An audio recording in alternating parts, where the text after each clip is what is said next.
Okay, ಮೊದಲನೇದು ಸೂಚನೆ ಬಂದ್ಬಿಟ್ಟು ಈ ಕೆಳಗೆ ಕೆಲವು ಕನ್ನಡದ ನುಡಿಗಟ್ಟುಗಳನ್ನು ಕೊಡಲಾಗಿದೆ ಹಾಗೂ ಅವುಗಳ ಮುಂದೆ 4 ಪರ್ಯಾಯ ರೂಪಗಳನ್ನು ನೀಡಿದೆ. ನುಡಿಗಟ್ಟಿನ ಅರ್ಥವನ್ನು ವಿವರಿಸುವ ರೂಪವನ್ನು ಗುರುತಿಸಿ. ನೋಡಿ, ಇಲ್ಲಿ ನುಡಿಗಟ್ಟನ್ನು ಕೊಟ್ಟಿದ್ದಾರೆ. 4 ಆಯ್ಕೆಗಳನ್ನ ಅದರ ಅರ್ಥ ಏನಪ್ಪ, ಅದರ ನುಡಿಗಟ್ಟು, ಅದರ ಅರ್ಥವನ್ನು ನೀಡಿದ್ದಾರೆ. ಅದಕ್ಕೆ ಸಂಬಂಧಿಸಿದಂತೆ ನಾವು ಆನ್ಸರ್ ಮಾಡ್ತಾ ಹೋಗಬೇಕಾಗ್ತದೆ. ಮೊದಲನೆಯ ಪ್ರಶ್ನೆ, ಬೆಣ್ತಟ್ಟು.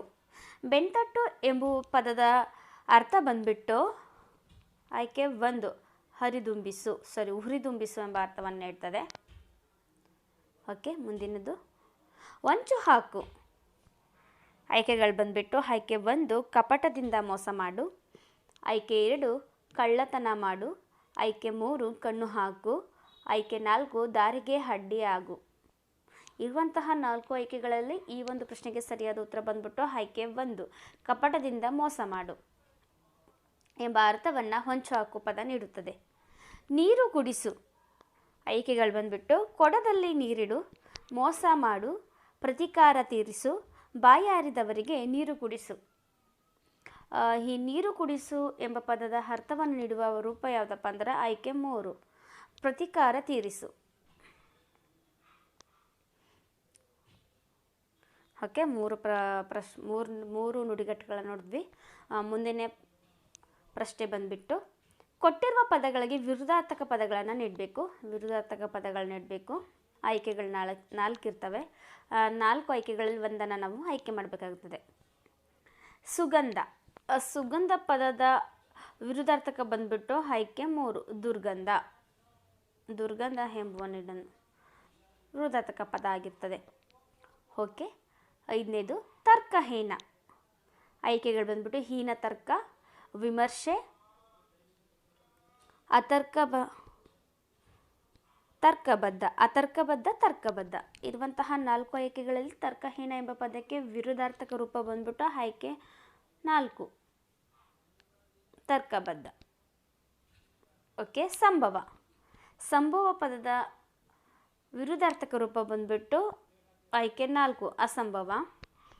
ಓಕೆ, ಮುಂದಿನ ಪದಗಳು ದೋಷವಿದ್ದ ಪದಕ್ಕೆ ಸರಿಯಾದದನ್ನು ಗುರುತಿಸಿ. ಪ್ರಶ್ನೆ ಸಂಖ್ಯೆ 7ರಿಂದ 9 ತನಕ ದೋಷವಿರ್ತದೆ. ಸರಿಯಾದ ರೂಪವನ್ನು ನಾವು ಗುರುತಿಸಬೇಕು. ವಾಸ್ತುವಿದ್ಯಾ. ಈ ಒಂದು ವಾಸ್ತುವಿದ್ಯಾ ಎನ್ನುವ ಪದದ ಸರಿಯಾದ ರೂಪ ಯಾವುದು ಅಂತ ನಾವು ನೀಡಬೇಕು.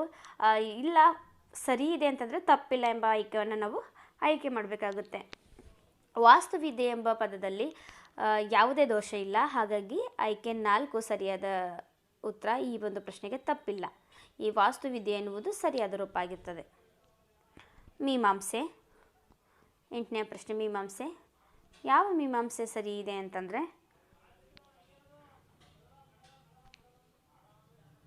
ನೋಡಿ, ಆಯ್ಕೆ 2ನೇದು ಸರಿ ಇದೆ, ಮೀಮಾಂಸಾ.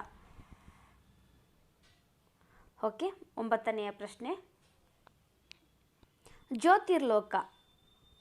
ಜ್ಯೋತಿರ್ಲೋಕ ಯಾವ ಒಂದು ಪದ ಸರಿ ರೂಪ ಇದೆ ಹಾಗಾದರೆ ಆಯ್ಕೆ 2 ಜ್ಯೋತಿರ್ಲೋಕ. ಈ ಒಂದು ಪದವು ಸರಿಯಾದ ರೂಪ ಆಗಿರ್ತದೆ. ಓಕೆ, ಮುಂದಿನ ಪದ ಸಮಾನಾರ್ಥಕವಾದ ಅತಿ ಸಮೀಪದ ಅರ್ಥವುಳ್ಳ ಪದಗಳನ್ನು ಗುರುತಿಸಬೇಕು. ವಿದ್ಯುತ್ ಪದದ ಸಮಾನಾರ್ಥಕ ರೂಪ ಯಾವುದು ಅಂತಂದರೆ ವಿದ್ಯೆ ಉಳ್ಳವನು, ಹೊತ್ತಿ ಉರಿಯುವ ಪ್ರಕಾಶಮಾನ, ಶತ್ರು ಸಮೂಹ, ಶತ್ರು ಪಡೆ. ಈ ವಿದ್ಯೋತ ಎಂಬ ಪದದ ಸಮಾನಾರ್ಥಕ ರೂಪ ಬಂದ್ಬಿಟ್ಟು ಆಯ್ಕೆ 2 ಹೊತ್ತಿ ಉರಿಯುವ ಪ್ರಕಾಶಮಾನ ಎಂಬ ಅರ್ಥವನ್ನು ನೀಡುತ್ತದೆ. ಓಕೆ, 11ನೇ ಪ್ರಶ್ನೆ ಆಯತಿ ಪದದ ಸಮಾನಾರ್ಥಕ ರೂಪ ಬಂದ್ಬಿಟ್ಟು ಆಯ್ಕೆ 1 ಮಹಿಮೆ.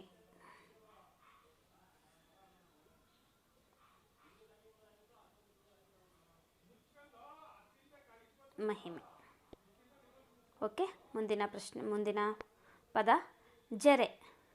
ಜೆರೆ ಎಂಬ ಪದದ ಸಮಾನಾರ್ಥಕ ರೂಪ ಬಂದ್ಬಿಟ್ಟು ನೀರು, ಮುಪ್ಪು, ಹುಬ್ಬು, ದಾಸವಾಳ. ಈ ಒಂದು ಪ್ರಶ್ನೆಗೆ ಸರಿಯಾದ ರೂಪ ಬಂದ್ಬಿಟ್ಟು ಮುಪ್ಪು. ಓಕೆ, ಮುಂದಿನ ಪದಗಳನ್ನು ನೋಡೋಣ ನಾವು. ಕೆಳಗಿನ ತತ್ಸಮಕ್ಕೆ ಸರಿಯಾದ ತದ್ಭವ ರೂಪವನ್ನು ಗುರುತಿಸಬೇಕು. ತತ್ಸಮ ಪದಗಳನ್ನು ಕೊಟ್ಟಿದ್ದಾರೆ. ಆ ತತ್ಸಮ ಪದಗಳಿಗೆ ತದ್ಭವ ರೂಪ ಪದಗಳು ಯಾವುದು ಎಂಬುದನ್ನು ನಾವು ಈ ಒಂದು ಪ್ರಶ್ನೆಗಳಿಗೆ ಉತ್ತರ ನೀಡಬೇಕಾಗುತ್ತೆ. ಅಸಾಧ್ಯ ಪದದ ತದ್ಭವ ರೂಪ ಬಂದ್ಬಿಟ್ಟು ಆಯ್ಕೆ 2 ಹಬರಂಗ.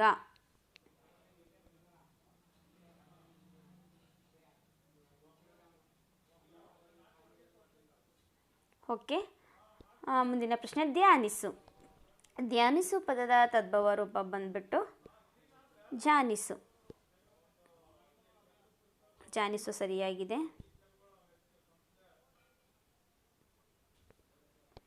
ಓಕೆ, ಮುಂದಿನ ಪದಗಳನ್ನು ನೋಡೋಣ ನಾವು. 4 ಪದಗಳಲ್ಲಿ ಒಂದು ಭಿನ್ನವಾದ ಪದವನ್ನು ಗುರುತಿಸಿ. ಹಿಂಜರಿದು, ಬಟ್ಟೆದೋರು, ಹಣೆಗಣ್ಣ, ಕೈಮುಟ್ಟಿ. ಇರುವಂತಹ 4 ಪದಗಳಲ್ಲಿ ಗುಂಪಿಗೆ ಸೇರದ ಪದವನ್ನು, ಅಂದರೆ ಒಂದು ಪದ ಭಿನ್ನವಾಗಿದೆ, ಆ ಪದವನ್ನು ನಾವು ಗುರುತಿಸಬೇಕಾಗ್ತದೆ. ಯಾವ ಒಂದು ಪದ ಇಲ್ಲಿ ಭಿನ್ನವಾಗಿದೆ ಅಂತಂದರೆ ಹಿಂಜರಿದು ಪದ ಭಿನ್ನವಾಗಿದೆ. ಹಾಗಾಗಿ ಈ ಒಂದು ಪ್ರಶ್ನೆಗೆ ಸರಿಯಾದ ಉತ್ತರ ಬಂದ್ಬಿಟ್ಟು ಆಯ್ಕೆ 1. 16ನೆಯ ಪ್ರಶ್ನೆ. ಮೂಡಣನ ತಮ್ಮ ಬಿರುಗಾಳಿ, ರಕ್ತಾಕ್ಷಿ, ಚೋಮನದುಡಿ. ಇರುವಂತಹ 4 ಆಯ್ಕೆಗಳಲ್ಲಿ ಈ ಒಂದು ಪ್ರಶ್ನೆಗೆ ಯಾವುದು ಒಂದು ವಿಭಿನ್ನವಾಗಿದೆ ಅಂತ ನೋಡಿದ್ರೆ ನಾವು ಆಯ್ಕೆ 4 ಚೋಮನದುಡಿ. ಇದೊಂದು ಕಾದಂಬರಿಯಾಗಿದ್ದು ಇದು ಶಿವರಾಮ್ ಕಾರಂತರ ಅವರು ರಚಿಸಿರುವಂತಹ ಕೃತಿಯಾಗಿರ್ತದೆ. ಹಾಗಾಗಿ ಆಯ್ಕೆ 4 ಸರಿಯಾಗಿರ್ತದೆ, ಇಲ್ಲಿ ಭಿನ್ನವಾಗಿದೆ. ಓಕೆ, ಮುಂದೆ ನೋಡೋಣ ನಾವು. ಶ್ರೀಪಾದರಾಯರು ರಂಗವಿಠಲ, ಅಲ್ಲಮಪ್ರಭು ಗುಹೇಶ್ವರ, ಕಲಕೇತಯ್ಯ ಕಮಲೇಶ್ವರ ಲಿಂಗ, ವಾದಿರಾಜರು ಹಯವದನ. ನೋಡಿ, ಇಲ್ಲಿ ನಾವು ತಪ್ಪಾಗಿರುವುದನ್ನು ಗುರುತಿಸಬೇಕಾಗ್ತದೆ. ನೋಡಿ, ಆಯ್ಕೆ 3 ತಪ್ಪಾಗಿದೆ. ಶ್ರೀಪಾದರಾಯರ ಅಂಕಿತ ನಮ್ಮ ಬಂದ್ಬಿಟ್ಟು ರಂಗವಿಠಲ ಸರಿ ಇದೆ. ಹಾಗೆಯೇ ಅಲ್ಲಮಪ್ಪ ಅವ್ರದ್ದು ಗುಹೇಶ್ವರ ಸರಿ ಇದೆ. ವಾದಿರಾಜ ಹಯವದನ, ಕಲಕೇತಯ್ಯವರದ್ದು ಕಾಮಲಿಂಗೇಶ್ವರ ತಪ್ಪಿದೆ. ಹಾಗಾಗಿ ಆಯ್ಕೆ 3 ಇಲ್ಲಿ ಸರಿಯಾಗಿರುವಂತಹ ಉತ್ತರ ಆಗಿರ್ತದೆ. ಓಕೆ, ಮುಂದಿನ ಪದಗಳು. ಒಂದು ಮಾತ್ರ ಅಚ್ಚಗನ್ನಡ, ಉಳಿದ 3 ಅನ್ಯ ಭಾಷಾ ಪದಗಳಾಗಿರ್ತವೆ. ಹಾಗಾದರೆ ಕನ್ನಡ ಪದವನ್ನು ಗುರುತಿಸಬೇಕು ನಾವು. 4 ಆಯ್ಕೆಗಳಿರ್ತವೆ. 4 ಆಯ್ಕೆಗಳಲ್ಲಿ ಒಂದು ಆಯ್ಕೆ ಮಾತ್ರ ಕನ್ನಡ ಪದ ಆಗಿರ್ತದೆ, ಇನ್ನು ಉಳಿದವು ಅನ್ಯ ಭಾಷೆಯ ಪದ ಆಗಿರ್ತವೆ. ನಾವು ಕನ್ನಡ ಭಾಷೆಯ ಪದವನ್ನು ಗುರುತಿಸಿ ಈ ಪ್ರಶ್ನೆಗಳಿಗೆ ನಾವು ಆನ್ಸರ್ ಮಾಡಬೇಕಾಗ್ತದೆ. ಓಕೆ, ಅರೆ, ಈಶಾನ್ಯ, ಕರಾವಳಿ, ಮಹಾ. ಇರುವಂತಹ 4 ಆಯ್ಕೆಗಳಲ್ಲಿ ನಮ್ಮ ಕನ್ನಡ ಭಾಷೆಯ ಪದ ಬಂದ್ಬಿಟ್ಟು ಯಾವುದಪ್ಪ ಅಂತಂದರೆ ಆಯ್ಕೆ 1 ಹರೆ ಎಂಬುದು ನಮ್ಮ ಕನ್ನಡ ಭಾಷೆಯ ಪದ ಆಗಿರ್ತದೆ. ಓಕೆ, 19ನೇದು ನೆಶೆ, ಪಕ್ಷ, ಭೋಜನ, ಈಶ್ವರ. ಇಲ್ಲಿ ನೆಶೆ ಎನ್ನುವುದು ನಮ್ಮ ಕನ್ನಡ ಪದ, ನೆಶೆ. ಓಕೆ, 20ನೇ ಪ್ರಶ್ನೆ ನೇಸರು, ಫಲ, ವಾಕ್ಯ, ಯುಗ. ಇರುವಂತಹ 4 ಪದಗಳಲ್ಲಿ ನಮ್ಮ ಕನ್ನಡ ಭಾಷೆ ಪದ ಬಂದ್ಬಿಟ್ಟು ನೇಸರು, ಪ್ರಕೃತಿ ಎಂಬ ಅರ್ಥವನ್ನು ನೀಡ್ತದೆ. ಓಕೆ, ಮುಂದಿನ ಪದಗಳನ್ನು ನೋಡೋಣ ನಾವು. ಕೆಳಗಿನ ವಾಕ್ಯಗಳಲ್ಲಿ ಪದಗಳು ಕ್ರಮಬದ್ಧವಾಗಿಲ್ಲ, ಗೆರೆ ಎಳೆದು ಸೂಚಿಸಿರುವ ಭಾಗಗಳನ್ನು ಹೊಂದಿಸಿ ಅನುಕ್ರಮಗಳನ್ನು ಗುರುತಿಸಬೇಕಾಗ್ತದೆ. ನೋಡಿ, PQRS ಅಂತ ಇರ್ತದೆ. ನಾವು ಅದನ್ನು ಪದಗಳನ್ನು ಬೇರೆ ಬೇರೆ ರೀತಿ ಕೊಟ್ಟಿದ್ದಾರೆ. ಆ ಪದಗಳನ್ನು ಜೋಡಿಸಿ ನಾವು ಒಂದು ವಾಕ್ಯ ಆಗೋ ರೀತಿ ನಾವು ಆ ಪದಗಳನ್ನು ಜೋಡಣೆ ಮಾಡಬೇಕಾಗ್ತದೆ. ನೋಡಿ, PQRS ಅಂತ ಇರ್ತದೆ. ಮೊದಲನೇದು ಭವ್ಯ ಪರಂಪರೆ, ಇದು ಸಾವಿರಾರು ವರ್ಷಗಳ ಭಾರತೀಯ ಕಾವ್ಯಮೀಮಾಂಸೆಗೆ ಭಾಷಾ ಅಧ್ಯಯನದಲ್ಲಿ ಅಂತ ಪದಗಳಿವೆ. ಅದನ್ನು ನಾವು ಜೋಡಿಸಿ ಒಂದು ವಾಕ್ಯವನ್ನು ಮಾಡಿದಾಗ ನೋಡಿ ಆಯ್ಕೆ 3 ಸರಿಯಾದ ಉತ್ತರ ಆಗಿರ್ತದೆ. SRQP, SRQP ಅಂದರೆ ಭಾಷಾ ಅಧ್ಯಯನದಲ್ಲಿ ಭಾರತೀಯ ಕಾವ್ಯಮೀಮಾಂಸೆಗೆ ಸಾವಿರಾರು ವರ್ಷಗಳ ಭವ್ಯ ಪರಂಪರೆ ಇದೆ. ನೋಡಿ, ಇದು ಸರಿಯಾದಂತಹ ರೂಪ ಆಗಿರ್ತದೆ. ಓಕೆ, ಮುಂದಿನ 22ನೇ ಪ್ರಶ್ನೆ. ಸಾಮಾನ್ಯರು ಆಕಾಶದೊಳಗಾಡಲಾಗುವುದಿಲ್ಲ, ಭೂಮಿಯ ಮೇಲೆ ಅತ್ತ ಇತ್ತ ಸುಳಿದಾಡಬಹುದಲ್ಲದೆ. ನೋಡಿ, ಈ ಒಂದು ಪ್ರಶ್ನೆಗೆ ಸರಿಯಾದ ಉತ್ತರ ಬಂದ್ಬಿಟ್ಟು ಆಯ್ಕೆ 4 ಸರಿಯಾಗಿರ್ತದೆ. QRSP. ಭೂಮಿಯ ಮೇಲೆ ಅತ್ತ ಇತ್ತ ಸುಳಿದಾಡಬಹುದಲ್ಲದೆ ಸಾಮಾನ್ಯರು ಆಕಾಶದೊಳಗಾಡಲಾಗುವುದಿಲ್ಲ ಎಂಬುದು ನೋಡಿ ಸರಿಯಾದಂತಹ ವಾಕ್ಯ ಆಗಿರ್ತದೆ. 23ನೇ ಪ್ರಶ್ನೆ ನೋಡೋಣ. 23ನೆಯ ಪ್ರಶ್ನೆಗೆ ಯಾವ ಆನ್ಸರ್ ಸರಿ ಇದೆ, ಉತ್ತರ ಸರಿ ಇದೆ ಅಂತಂದರೆ ಆಯ್ಕೆ 2 ಸರಿಯಾದಂತಹ ಉತ್ತರ. SPRQ. ರನ್ನನ ಅಭಿಮತದಂತೆ ಕವಿರಾಜ ಮಾರ್ಗದಲ್ಲಿ ನಡೆದು ನವರಸಗಳನ್ನು ಕಾವ್ಯದಲ್ಲಿ ತರಬೇಕು ಎಂಬುವ ವಾಕ್ಯ ಸರಿಯಾದಂಥ ಉತ್ತರ. ಹಾಗಾಗಿ ಆಯ್ಕೆ 2 ಸರಿಯಾಗಿರುವಂತಹ ಉತ್ತರ ಆಗಿರ್ತದೆ. ಓಕೆ, ಮುಂದಿನದು ಸೂಚನೆ ಬಂದ್ಬಿಟ್ಟು ಕೆಳಗೆ ಕೊಟ್ಟಿರುವ PQRS ಸಾಲುಗಳು ಸರಿಯಾದ ಕ್ರಮದಲ್ಲಿ ಇಲ್ಲ. ಅವುಗಳನ್ನು ಓದಿ ಅರ್ಥೈಸ್ಕೊಂಡು ಸರಿಯಾಗಿ ನಾವು ಹೊಂದಿಸಬೇಕಾಗ್ತದೆ. ನೋಡಿ, ಕೆಲವೊಂದು ಅರ್ಥ ಕಡಿಮೆ ಇರ್ತದೆ. ನಾವು ಅದನ್ನು ಅರ್ಥೈಸ್ಕೊಂಡು ಆ ಪದಗಳನ್ನು ಜೋಡಣೆ ಮಾಡಬೇಕಾಗುತ್ತೆ. ನೋಡಿ, P ಆದರೆ ಅರ್ಜುನನ ಮತ್ಸರದಿಂದ ಕಾಡಿಗೆ ಮರಳಬೇಕಾಗ್ತದೆ. Q ಅವನಿಗೆ ಶಬ್ದವೇದಿ ವಿದ್ಯೆ ಒಲಿಯುತ್ತದೆ. R ದ್ರೋಣಾಚಾರ್ಯರಿಂದ ಬಿಲ್ವಿದ್ಯೆಯಲ್ಲಿ ಹೆಚ್ಚುಗಾರಿಕೆ ಸಾಧಿಸಲು ಬರುತ್ತಾನೆ. S ಬಂದ್ಬಿಟ್ಟು ಕಾಡಿನಲ್ಲಿ ಏಕಲವ್ಯನು ಗುರು ದ್ರೋಣಾಚಾರ್ಯರನ್ನು ಮಾನಸ ಗುರುವಾಗಿ ಸ್ವೀಕರಿಸಿ ಬಿಲ್ವಿದ್ಯೆ ಪರಿಣಿತಿ ಸಾಧಿಸುತ್ತಾನೆ. Q ಬಂದ್ಬಿಟ್ಟು ತನ್ನನ್ನು ದ್ರೋಣ ಶಿಷ್ಯನೆಂದೇ ಕರೆದುಕೊಳ್ಳುತ್ತಾನೆ. ಸಂಕೇತಗಳು 4 ಸಂಕೇತಗಳನ್ನು ಕೊಟ್ಟಿದ್ದಾರೆ. 4 ಸಂಕೇತಗಳಲ್ಲಿ ಯಾವ ಸಂಕೇತ ಸರಿಯಾದಂತಹ ಉತ್ತರ ಅಂತಂದರೆ ಆಯ್ಕೆ 2. ಆಯ್ಕೆ 2.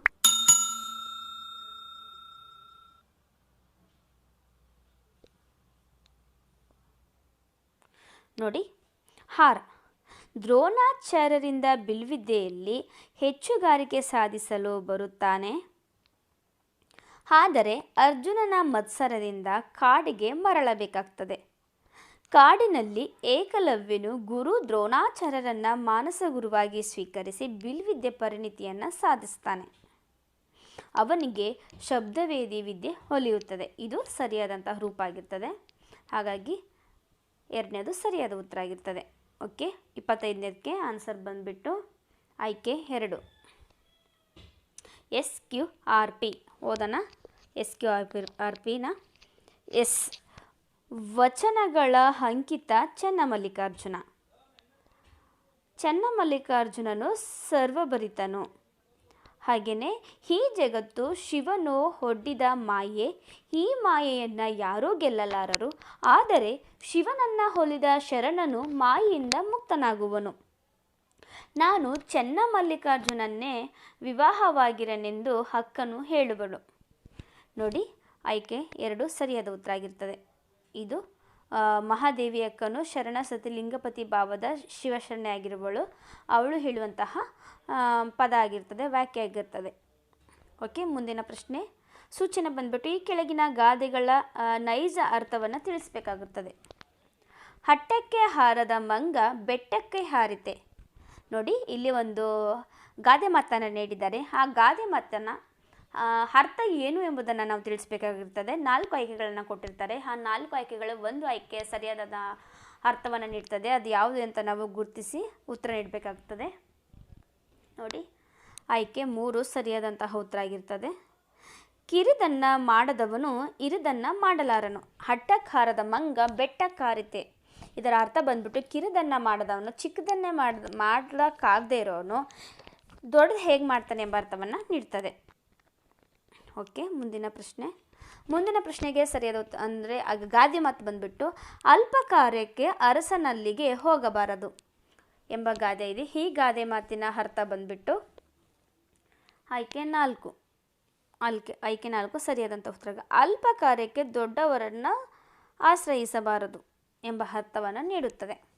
ಓಕೆ, 28ರಿಂದ 35ನೇ ಪ್ರಶ್ನೆಗೆ ನಾವು ಸರಿಯಾದಂತಹ ಉತ್ತರಗಳನ್ನು ನೀಡಬೇಕಾಗುತ್ತದೆ. ನೋಡಿ, ಕೊಟ್ಟ ಕುದುರೆಯನ್ನೇಲರಿಯದೆ ಮತ್ತೊಂದು ಕುದುರೆಯ ಬಯಸುವವರು ವೀರರು ಅಲ್ಲ, ಧೀರರು ಅಲ್ಲ. ಇದು ಯಾವ ವಚನಕಾರನ ನುಡಿ? ಇಲ್ಲಿ ವಚನ ಇದೆ. ಆ ಒಂದು ವಚನವು ಯಾರು ಹೇಳಿರುವಂತಹ ವಚನದ ಮಾತು ಎಂಬುದನ್ನು ನಾವು ಇಲ್ಲಿ ತಿಳಿಸಬೇಕಾಗ್ತದೆ. ಯಾರು ಈ ಒಂದು ವಚನದ ಮಾತನಾಡಿದ್ರಂದರೆ ಅಲ್ಲಮ ಪ್ರಭು ಅವರು ಹಾಡಿದಂತಹ ವಚನ ಆಗಿರ್ತದೆ. ಓಕೆ, ಮುಂದಿನ ಪ್ರಶ್ನೆ. ಆರಂಕುಸಮಿಟ್ಟೊಡಂ ನೆನವುದೆನ್ನ ಮನಂ ಬನವಾಸಿ ದೇಶಮಂ ಎಂದು ಹೇಳಿದ ಕವಿ ಯಾರು? ಪಂಪ, ನಾಗವರ್ಮ, ನಾಗಚಂದ್ರ, ರನ್ನ. ಈ ಒಂದು ವಾಕ್ಯವನ್ನು ಹೇಳಿದವರು ಯಾರು ಅಂತಂದರೆ ಪಂಪ. ಪಂಪ ಅವರು ತಮ್ಮ ಕೃತಿಯಲ್ಲಿ ಹೇಳ್ಕೊಳ್ತಾರೆ, ಅರುಂಕುಸಮಿಟ್ಟೊಡಂ ನೆನವುದೆನ್ನ ಮನಂ ಬನವಾಸಿ ದೇಶಮಂ. ಈ ಒಂದು ವಾಕ್ಯನ ಹೇಳಿದವರು ಪಂಪ. ಓಕೆ, ಮುಂದಿನದು, ಕಂಡನುತ್ಪಲದಳ ಶ್ಯಾಮ ಕೋಮಲತರ ಶರೀರವಂ. ಇದರಲ್ಲಿರುವಂತಹ ಅರ್ಥ ಅಲಂಕಾರ ಯಾವುದು? ಇದರಲ್ಲಿ ಅಲಂಕಾರ ಬಂದ್ಬಿಟ್ಟು ಆಯ್ಕೆಗಳು ಬಂದ್ಬಿಟ್ಟು ಉಪಮ, ಅರ್ಥಾಂತರನ್ಯಾಸ, ರೂಪಕ, ಉತ್ಪ್ರೇಕ್ಷೆ ಇರುವಂತಹ 4 ಆಯ್ಕೆಗಳಲ್ಲಿ ಈ ಒಂದು ಪ್ರಶ್ನೆಗೆ ಸರಿಯಾದ ಉತ್ತರ ಬಂದ್ಬಿಟ್ಟು ಆಯ್ಕೆ ಒಂದು ಉಪಮ ಅಲಂಕಾರ ಆಗಿರ್ತದೆ. ನೋಡಿ, ಕಂಡನುತ್ಪಳದಳ ಶ್ಯಾಮ ಶರೀರವಂ ಇದರಲ್ಲಿ ಉಪಮ ಅಲಂಕಾರ ಕಂಡುಬರುತ್ತದೆ. ಕಾವರ್ಲು ಕಾದಂಬರಿ ಇವರದ್ದು. ಯಾರು ಬರೆದಿರುವಂತಹ ಕಾದಂಬರಿ ಅಂತಂದರೆ ಆಯ್ಕೆ 3 ಪೂರ್ಣಚಂದ್ರ ತೇಜಸ್ವಿ ಅವರು ಬರೆದಿರುವಂತಹ ಕಾದಂಬರಿಯಾಗಿದೆ ಇದು. ಓಕೆ, 32ನೇ ಪ್ರಶ್ನೆ, ಬಿಸಿಲಿಂ ಕಂದದ ಬೆಂಕಿಂ ಸುಡದ ನೀರಿಂ ನಂದಾದುದು ಗ್ರಾಸಿಬೆ. ಇಲ್ಲಿರುವಂತಹ ವೃತ್ತ ಯಾವುದು? ಛಂದಸ್ಸಿಗೆ ಸಂಬಂಧಿಸಿದಂತಹ ಪ್ರಶ್ನೆ ಆಗಿರ್ತದೆ ಇದು. ಇಲ್ಲಿ 4 ವೃತ್ತಗಳನ್ನ ನಾವು ನೋಡ್ಬೋದು, 6 ವೃತ್ತಗಳನ್ನ ನಾವು ನೋಡ್ಬೋದು. 6 ವೃತ್ತಗಳಲ್ಲಿ ಇಲ್ಲಿ ಕಂಡುಬರುವಂತಹ ವೃತ್ತ ಯಾವುದು ಅಂತಂದರೆ ಆಯ್ಕೆ 3 ಸರಿಯಾದ ಉತ್ತರ. ಮತ್ತೆ ಬಾ ವಿಕ್ರೇಟಿತ ಎಂಬ ವೃತ್ತವು ಕಂಡುಬಂದಿದೆ ಈ ಒಂದು ವಾಕ್ಯದಲ್ಲಿ. ಓಕೆ, 33ನೇದು, ಮೇಲೆ ನೋಡೆ ಕಣ್ಣ ತನಿಪ ನೀಲಪಟದಿ ವಿವಿಧ ರೂಪ ಎಂದು ಹಾಡಿದವರು ಯಾರು? ಈ ಒಂದು ಹಾಡನ್ನು ಹಾಡಿದಂತಹ ಕವಿ ಯಾರು ಅಂತಂದರೆ ಆಯ್ಕೆ 4 DVG ಅವರು ಹಾಡಿರುವಂತಹ ಹಾಡಾಗಿರ್ತದೆ. ಓಕೆ, 34ನೇ ಪ್ರಶ್ನೆ, ಗಿರಿಜಾ ಕಲ್ಯಾಣವು ಈ ಸಾಹಿತ್ಯ ಪ್ರಕಾರದ ಕೃತಿಯಾಗಿದೆ. ಈ ಗಿರಿಜಾ ಕಲ್ಯಾಣ ಎನ್ನುವುದು ಗದ್ಯ ಕೃತಿನೋ ಅಥವಾ ಪದ್ಯ ಕೃತಿನೋ, ಚಂಪು ಕೃತಿನೋ ಅಥವಾ ಸಾಂಗತ್ಯ ಕೃತಿನೋ ಅಂತ ಎನ್ನುವ ರೂಪವನ್ನು ನೋಡಿದ್ರೆ ನಾವು ಇದು ಗಿರಿಜಾ ಕಲ್ಯಾಣ ಎನ್ನುವುದು ಚಂಪು ಕಾವ್ಯ ಆಗಿರ್ತದೆ. ಗದ್ಯ ಕೃತಿ ಅಂದರೆ ಅಲ್ಲಿ ಕಥೆ ರೂಪದಲ್ಲಿರುವಂತಹ ಅದನ್ನು ನಾವು ಗದ್ಯ ಕೃತಿ ಅಂತ ಹೇಳ್ತೀವಿ. ಪದ್ಯ ಕೃತಿ ಅಂತಂದರೆ ಹಾಡು, ಪದಗಳಿಗೆ ಸಂಬಂಧಿಸಿದಂತೆ ಹಾಡನ್ನು ಅಂದರೆ 4 ಪದಗಳು ರೀತಿ ಇರ್ತದೆ, ಹಾಡೋರಿನ ರೂಪದಲ್ಲಿರೋದಕ್ಕೆ ನಾವು ಪದ್ಯ ಕೃತಿ ಅಂತ ಹೇಳ್ತೀವಿ. ಚಂಪು ಕಾವ್ಯ ಅಂತಂದರೆ ಪದ್ಯ ಮತ್ತು ಗದ್ಯ ಎರಡನ್ನು ಒಳಗೊಂಡಿರುವುದಕ್ಕೆ ನಾವು ಚಂಪು ಕಾವ್ಯ ಅಂತ ಹೇಳ್ತೀವಿ. ಈ ಗಿರಿಜಾ ಕಲ್ಯಾಣ ಕೃತಿಯು ಚಂಪು ಕಾವ್ಯಕ್ಕೆ ಸಂಬಂಧಿಸಿದಂತಹ ಪ್ರಕಾರದ ಕೃತಿಯಾಗಿರ್ತದೆ. ಓಕೆ, 35ನೇ ಪ್ರಶ್ನೆ, ಕೊನೆಯ ಪ್ರಶ್ನೆ, ಕಡುಚಾಗಿ ಎಂಬುದು ಡ್ಯಾಶ್. ಇದು ಯಾವ ಸಮಾಸಕ್ಕೆ ಸಂಬಂಧಿಸಿದೆ ಅಂತ ನಾವು ಆನ್ಸರ್ ಮಾಡಬೇಕು. ಇದು ಒಂದು ಕಡುಚಾಗಿ ಎನ್ನುವುದು ಬಹುರ್ವಿಗೆ ಸಂಬಂಧಿಸಿದಂತಹ ಸಮಾಸ ಆಗಿರ್ತದೆ. ಬಹುರ್ವಿಹಿ ಅಂತಂದರೆ ಒಂದು ವಿಶೇಷತೆಯನ್ನು ಹೇಳುವಂಥದ್ದು. ದ್ವಂದ್ವ ಅಂತ ಹೇಳಿದ್ರೆ ಗಿಡ ಮರ ಬಳ್ಳಿಗಳು ಅಂತ ಹೇಳ್ತೀವಲ್ಲ ನಾವು, ಅದನ್ನು ಬಿಡಿಸ್ಬಾರ್ದಾಗ ನಾವು ಗಿಡ ಮರ ಬಳ್ಳಿ ಅಂತ ಹೇಳ್ತೀವಿ. ಅಂತಹ ಪದಗಳಿಗೆ ದ್ವಂದ್ವ ಸಮಾಸಕ್ಕೆ ಉದಾಹರಣೆ ಆಗಿರ್ತದೆ ಅಂತಹ ಪದಗಳು. ಇದು ಕಡುಚಾಗಿ ಎನ್ನುವುದು ಬಹುರ್ವಿಹಿ ಸಮಾಸ ಆಗಿರ್ತದೆ. ಇದೊಂದು ವಿಶೇಷತೆ ಹೇಳ್ತದೆ. ಕಡುಚಾಗಿ ಎನ್ನುವ ಪದವೊಂದು ವಿಶೇಷ